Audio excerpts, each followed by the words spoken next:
Hey, Doug Upstone here, and I am at my first spring training game of 2025. I'll be bringing you reports from the Cactus League, along with some information on as many teams as I'm going to be able to see this spring. And there's 15 of them here normally, so we have that going on. So we're going to start. We're in Mesa, Arizona today, looking at the Texas Rangers here to play the Chicago Cubs at their place. You can see right there in the background, we got the flags flying, got some good stuff coming your way a little bit here. So I'm just getting ready to go walk into the ballpark to talk about this game or watch this game, and maybe file a little report if you go to Twitter/X, and I'll see if I can get you some information on that also. So got some good stuff. So first of all, let's talk about the Texas Rangers. Texas right now is predicted to be second in the West. Their chances to win the American League are fourth, so they're not too bad from that standpoint. World Series ninth, and their season win total is 85.5 for over/under. Now, 2023, what a year. Okay, the way they closed, they got so incredibly hot, and they went on to win the World Series for the first time ever. They came back last year, didn't do so well. 78 and 84, excuse me. It's kind of a stunner there. But they had a lot of injuries last year, and a lot of the players that played so well at the end of 2023, they didn't play so well last year. I'm looking for the Rangers offense to bounce back this year. They got too many good bats. Okay, you got a lineup with Corey Seager, Adolis Garcia, Marcus Semien. I really like the future of Wyatt Langford, and I think Evan Carter, will come back to have a better year. I think this will be a top 10 offense this upcoming year after being 18th last year. Now, an argument can be made. Texas has the best starting pitching outside of Seattle in the American League. But here's another point that can be made, is that with these different guys that they have, three of them could be on the IL at a time, at any given point. So the bullpen is so coming into the season. I think they're going to have to make some upgrades here.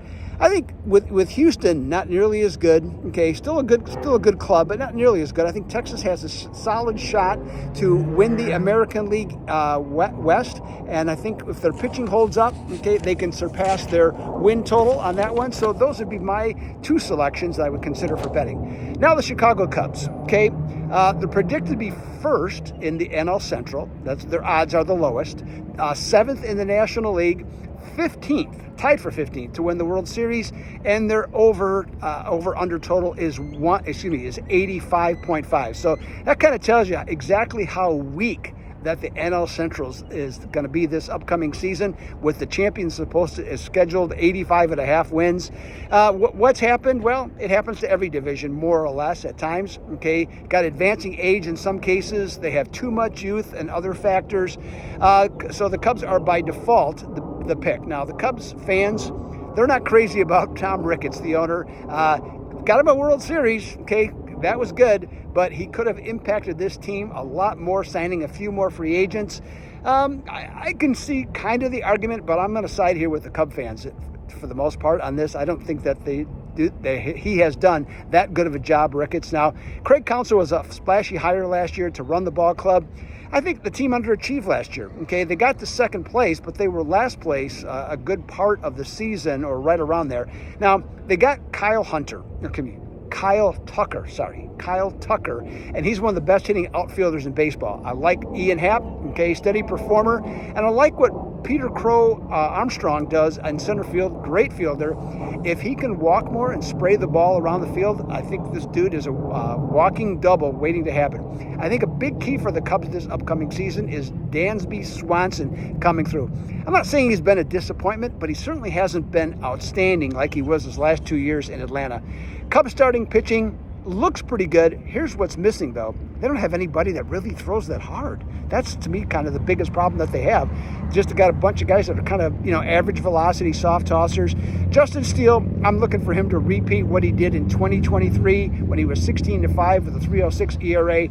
This staff, with their bullpen, a lot of hard throws in the bullpen. So there's potential here for this team with the live arms they have out of the bullpen. I think Counsell needs to do a better job of managing just overall, and I think this team has a possibility to win the division. So myself, I'm just going to have a lean on the over 85.5 for this group, and I think with a shot to win the division. I would not bet them to win the division. I think they have a shot at it. So there you got it. There's your report on Texas and the Chicago Cubs. I will be coming at you later with looking at Arizona and Colorado, I believe, is my next game I'm going to be coming to you at. So look to see what my report is on the game.